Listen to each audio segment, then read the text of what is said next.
Student, मैं सुशील सिंह, आपके हिंदी के अध्यापक। आज हम लोग हिंदी फर्स्ट बुक जो परिवेश है, चैप्टर नंबर 7 सलीम का आत्मविश्वास चैप्टर का हम लोग रीडिंग करेंगे। सबसे पहले इस चैप्टर के पाठ के उद्देश्य को समझ लेते हैं। इसका उद्देश्य क्या है? इस पाठ का उद्देश्य है देश प्रेम, आशावादी दृष्टिकोण, मानवता से प्रेम, मदद करना। मतलब देश प्रेम मतलब हमें अपने देश से प्रेम होना चाहिए, अपने देश से लगाव होना चाहिए। आशावादी दृष्टिकोण मीन्स हमें हमेशा पॉजिटिव सोचना चाहिए। हमारा जो दृष्टिकोण होना चाहिए, हमारी जो सोच होना चाहिए, वह आशावादी होना चाहिए। आशावादी मीन्स हमें कोई किसी काम के प्रति वफादार होना चाहिए कि हम इस काम को कर सकते हैं। मतलब पॉजिटिव थिंकिंग होनी चाहिए, निगेटिव थिंकिंग नहीं होनी चाहिए। हमें सकारात्मक सोच होनी चाहिए।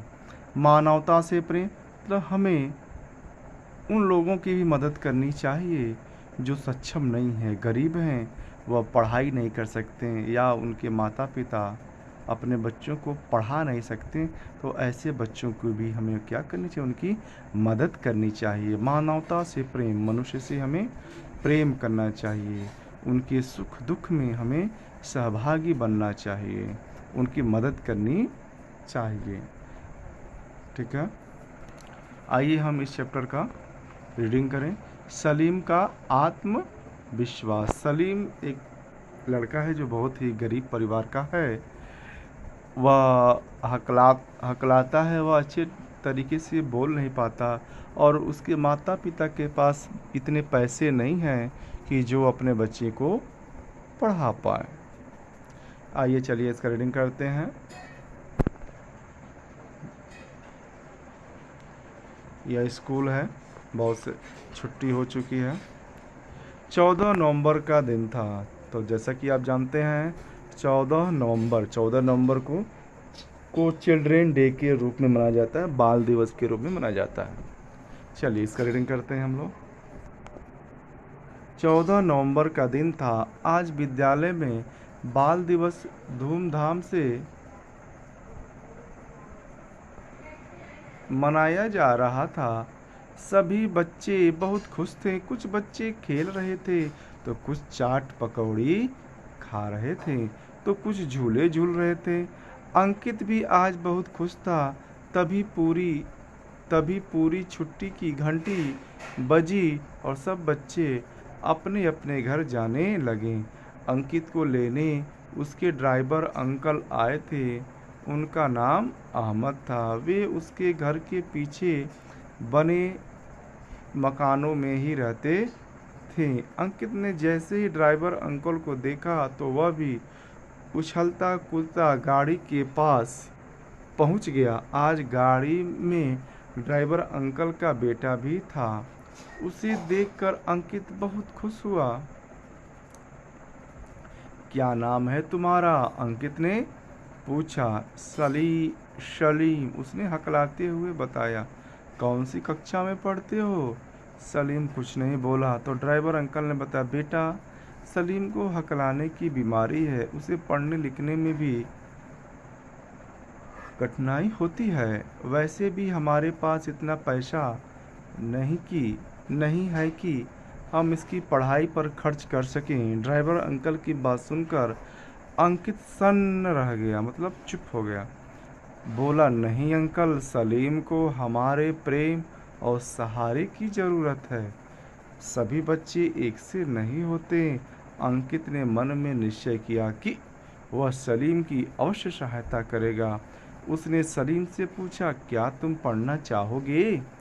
हाँ भैया, मैं आपको जब भी स्कूल जाते देखता हूँ तो मेरा मन भी स्कूल जाने के लिए करता है। परंतु सलीम ने हकलाते हुए कहा। यह कहकर सलीम की आंखें भर आई। अंकित ने धीरे से उसके कंधों पर हाथ रखा। तब तक घर आ गया था। अंकित ने हाथ हिलाकर सलीम से विदा ली। घर आकर अंकित ने अपने माता पिता को सलीम के बारे में बताया और कहा क्या हम सलीम की सहायता कर सकते हैं? उन्होंने प्यार से अंकित के सिर पर हाथ फेरते हुए कहा, अंकित, तुम्हारा विचार बहुत अच्छा है।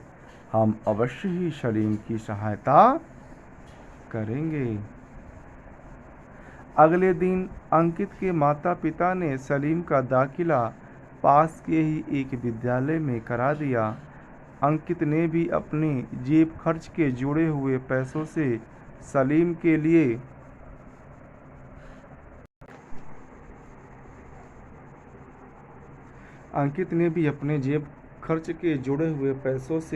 सलीम के लिए किताबें, कापियाँ और विद्यालय की यूनिफॉर्म लाकर दी। अंकित के मन में सहयोग की भावना को देखकर उसके माता पिता गदगद हो उठे। उन्होंने अंकित की पीठ थपथपाई। अब सलीम विद्यालय तो जाने लगा, पर झिझक और भय का राक्षस उसे आगे नहीं बढ़ने दे रहा था। एक दिन विद्यालय से घर आते हुए अंकित ने देखा कि सलीम बहुत उदास और उसकी किताब नीचे रखी हुई है। वह सलीम के पास रुक गया। उसने किताब उठाकर सही जगह पर रखी और प्यार से बोला, सलीम, क्या बात है? तुम परेशान क्यों हो रहे हो? सलीम रोने लगा। उसकी आंखों से आंसू बहने लगे। वह हकलाते हुए बोला, भैया, शायद मेरी किस्मत में पढ़ाई नहीं है। मैं बहुत कोशिश करता हूँ, पर सब बेकार। कहकर सलीम फूट कर रो पड़ा। अंकित ने उसे सांत्वना दी, फिर बोला, सलीम, तुम चिंता मत करो, तुम अवश्य ही पढ़ना सीख जाओगे। मैं तुम्हारी सहायता करूंगा। उस दिन के बाद अंकित सलीम के साथ अब और ज़्यादा समय बिताने लगा।